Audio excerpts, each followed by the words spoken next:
How's it going, everyone? This is Wildman checking in again with another tip for you. Something I just came across. Yeah, I just posted a video about sliding in the ice and back docking and such.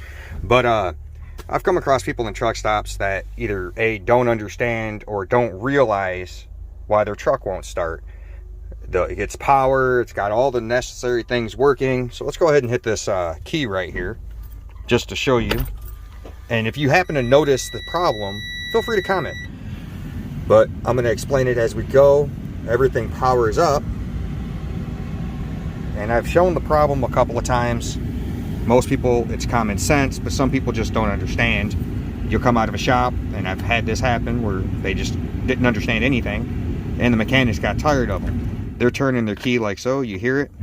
Now it goes back to, you heard it turn off when I tried to start it. Power's still on. Again, my truck is not starting.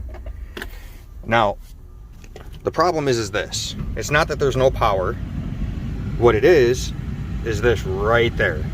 You can see here plainly, to start any vehicle, if you got it in drive, or not all the way in park, or neutral is on the semi, this is an automatic, just simply turn it to neutral.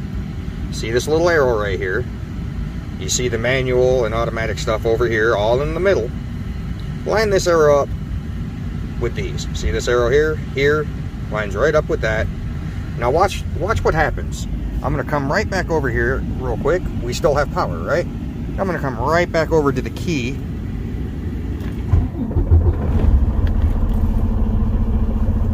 Voila. You just heard the truck start. Simply because of people not paying attention to this. They'll get it out of the shop, they'll put it in reverse, they'll stop, they'll pull their brakes, they'll ignore that completely and then forget about it. And when you do that, your truck won't start. Just move it to neutral and start your truck. Stay blessed, stay safe, keep the dirty side down. That's another Wildman trucking trip.